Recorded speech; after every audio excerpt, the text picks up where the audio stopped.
Welcome to episode 235, 7 Signs You've Outgrown a Relationship.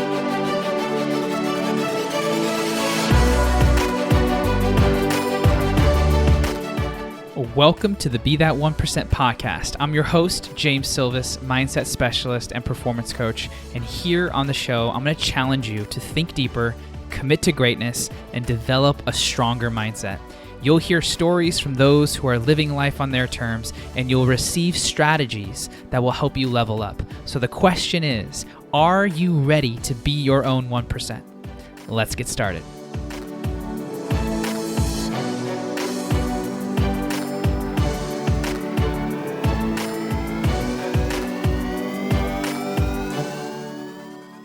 All right, what's up, everybody? Welcome to the Be That 1% podcast. I'm your host, James Silvas, mindset specialist, and today we are gonna talk about relationships.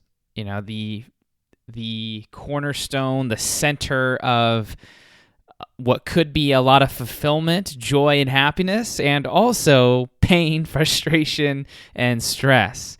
And I was at the gym probably about 3 weeks ago, and I was just, thinking about the relationships that I have and just some challenges that I have been experiencing with other relationships and some of the relationships my clients had been talking to me about. And I was like, man, I think I need to make a post about, how to know if you've outgrown a relationship, because it happens all the time.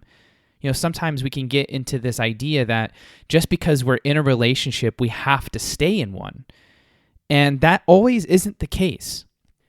And in today's culture, cancel culture, if you will, it's easy to delete, to just withdraw, avoid, run away from, just ghost. And I'm not saying that that's the solution either, because I think that also can do more harm than anything, and we don't necessarily learn if we constantly keep running or ghosting or avoiding. It's actually in the leaning in to the discomfort that we get the most growth and we get the most insight. And when it comes to people, you can't necessarily cancel people. You can minimize yourself from them in time. You can, just cut off the relationship, yes, but I think that there needs to be certain measures taken before you even contemplate doing that. And my hope is that by this episode, you start cross-referencing some experiences in your life with the relationships that you have and start to filter, are these people that I want in my life long-term? Or are these people that, at one point served a purpose, and it's not that I regret those moments, but I've transition into a new version of myself, and I need to surround myself with people who, one, I want to either be like, or I enjoy who I am around these people, or they make me better, some version of that. So I came up with 7 signs that are cues to me that I've outgrown a relationship. And I want these 7 to be invitations to you, for you to explore on your own time and self-reflection, but also invitations for you to have conversations with these people, to invite them to another version of the relationship. That's ultimately where you're going to know if someone is in it or not. And this is challenging. I know it's not, there's no perfect formula for having these types of conversations. They're hard, they're challenging, they could be emotional, they get tense. And I see, and I'm sure you do too, why we don't have them. But if we just keep running from conversations, we're never going to get better at it. And now more than ever, we need to enhance our communication skills, because a lot of problems can be solved. A lot of unnecessary frustration and ripple effect of, quote unquote, negative things can be minimized in both the professional side and in our businesses and our governments and our, countries, or in our personal side with our intimate relationships, family, significant other, kids, you name it. So the first sign that I kind of, pinpointed for me was, does this relationship feel forced? Like, does it require enormous amounts of energy just to coordinate the hangout? Then when we do hang out, it's like I'm grasping at straws here to try and keep the conversation going. It's very tense. It doesn't flow. It just feels very forced. Maybe you start to have different things in common. Maybe, the music you listen to isn't the same. The books that you read, the business that you're in isn't the same. And, there is power in having diversity in your relationships, but you also need to be able to talk about that diversity. And if there is no desire on either side to do that, then that's when the relationship feels forced. And if it does feel like that time and time again, then this is a cue that either a conversation needs to be had about, how to shift this relationship into something that's more mutually beneficial, or just a slowly pulling back of time that you allot that person, right? So where in your life are you feeling forced with your relationships? Allow your mind to search, those types of people, those types of situations, and begin making adjustments. It's not supposed to feel like that long term. You may have your moments, you may have your interactions, but if it is a consistent pattern, there's something that needs to be done there. The second thing is you can't have honest conversations that lead to any change. You try to have the conversation, you try to open it up, you try and, present it in the best way possible, but the other person just shuts it down. They don't either want to take responsibility for the part that they played in whatever is being discussed, whatever behavior is not, favorable. They can't see it. They don't want to see it. And they don't even want to talk about it. And it's very hard to be in a relationship with someone who does not want to look at things. And if you're time and time again doing your best to present these moments where you can look at whatever needs to change and they're not happening, that is a relationship that you probably need to remove yourself from. And it sucks when that is your family or that is your significant other, and relationships do change over time. And sometimes when we get into relationships, we didn't ask the right questions, or we didn't think through potential situations that could reveal certain character traits. But here we are. And part of what keeps a relationship strong is ongoing communication. If you can't even talk about it, then you can't get better. So think about where you are right now with your relationships and where you are with these types of conversations. Like, that needs to be a staple for any sort of healthy conversation and relationship. Number 3, you revert back to old habits that you don't like. Maybe you stop drinking alcohol and the other friends that you hang out with drink all the time. And so it just feels awkward every time that you're there. And, maybe when you do, you have a drink because you just don't want to answer why you're not drinking, and it's easier just to, have one.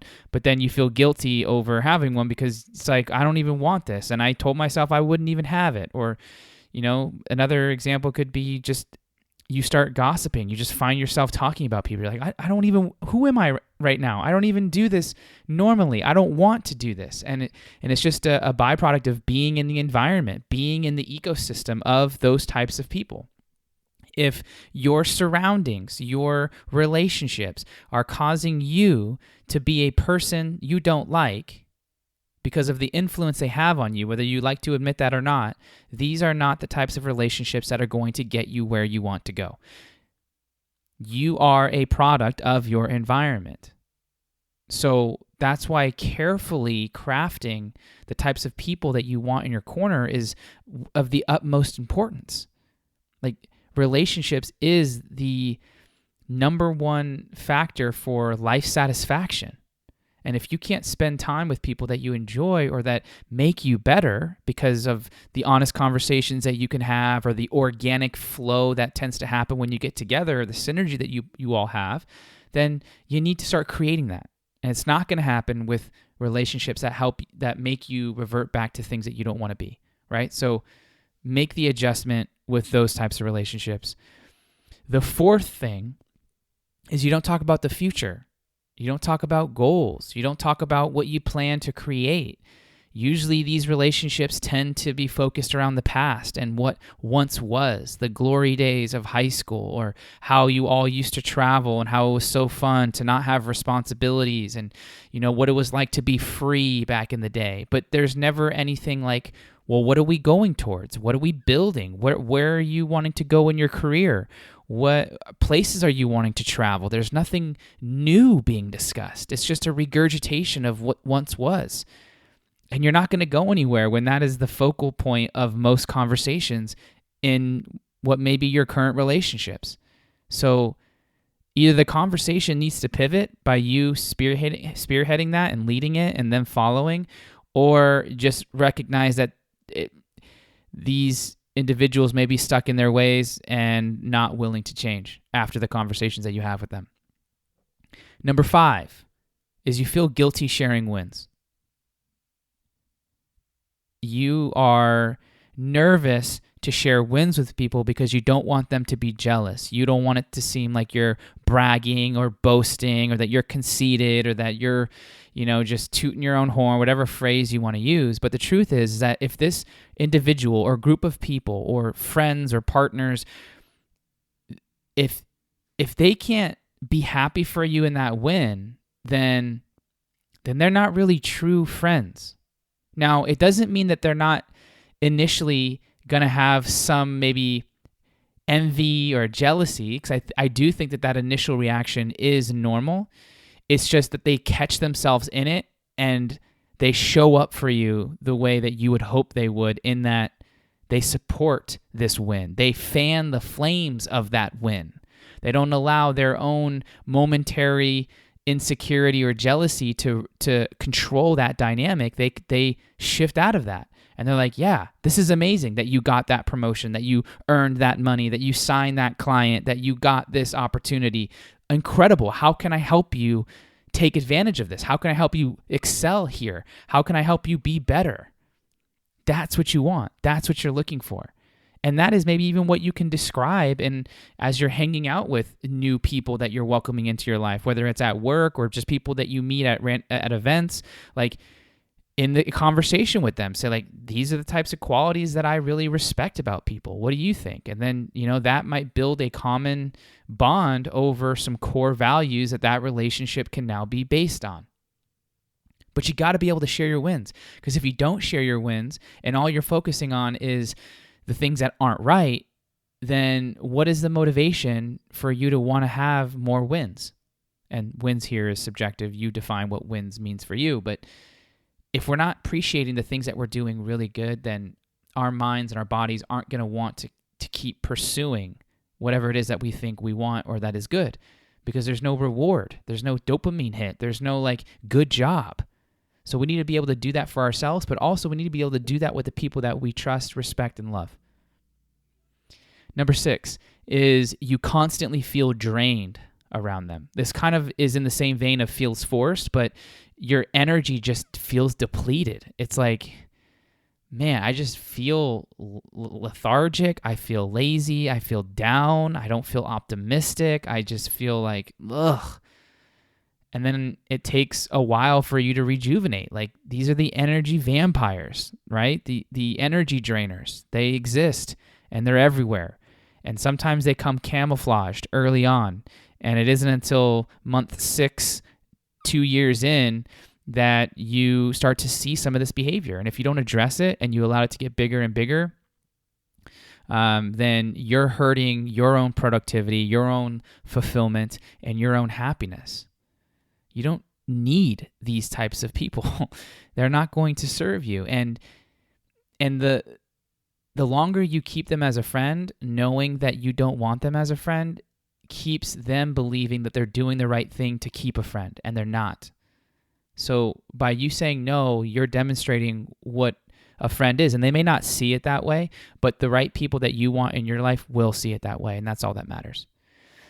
And then lastly, the relationship feels one-sided. You're always going above and beyond. You're always talking through their problems. You're always, giving them gifts. You're always checking in on them.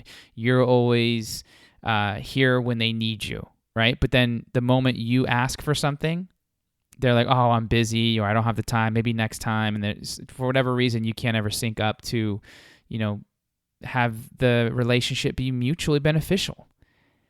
And this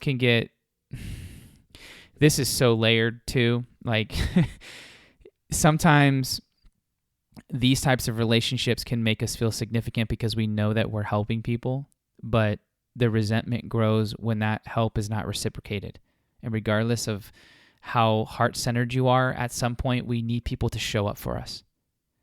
And if we can't have that in our small circle, then we can grow very bitter at life itself and the people that we interact with. And if you're a leader of any kind, which most of you listening are, then that's not going to be the best place for you to serve. We need those people that can pour into us the same way we pour into others. That's how we can keep going, right? We don't want to do it on our own.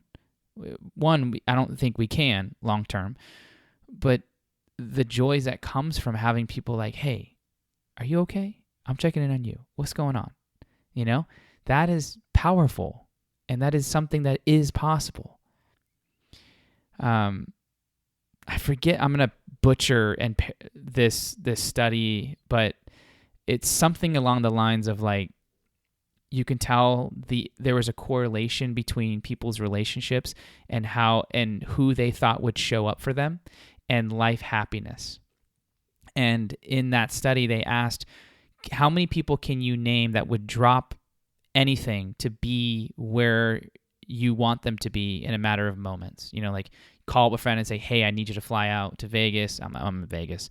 And they live in New York, and like they're on the next flight if you needed them, right? And it was an emergency. How many people do you know that would do that for you?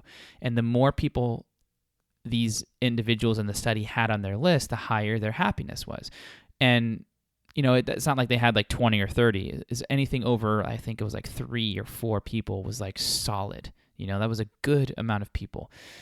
But then they took it a step further and said, okay, now those are people that you think would do it. How many people do you think would have you on their list? And I was like, oh, wow, that's good.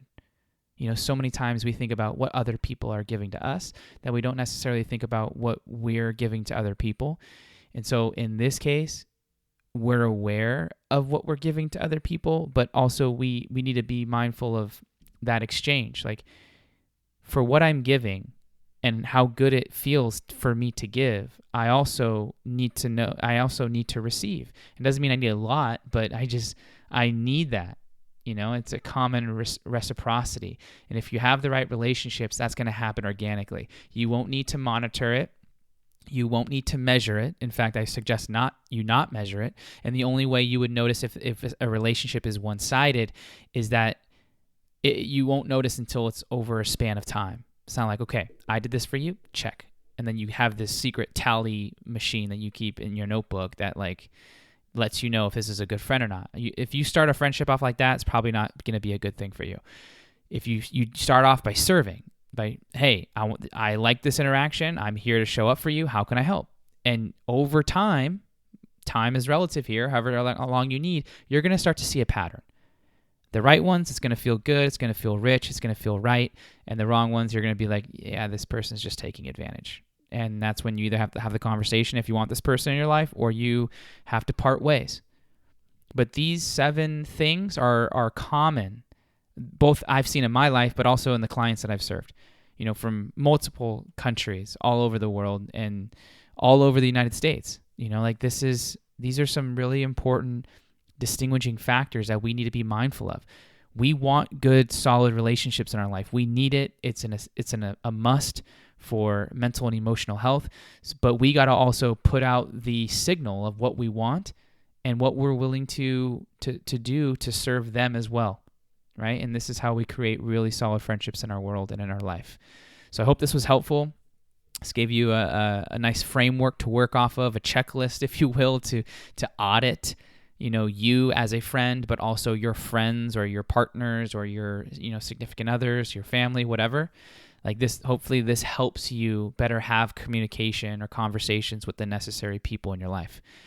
My goal here is always to give you the strategies that work for me and my clients, and this is definitely one of them. I did a IG reel on this, and this is one of my higher performing posts, which tells me like we need people in our corner. But in order to have those people, we have to have the right conversations around the things that we need, which is where the challenge can be. So much love, everybody. Thank you for being a part of the Be That 1% community. Thank you for being in my life. Thank you for being the reason why I create this content. So if this resonated with you, please share this with a friend. Share this with whoever you think needs to hear this. But I will talk to you guys next episode. All right. See you soon. Go out there, be your own 1%. Talk soon.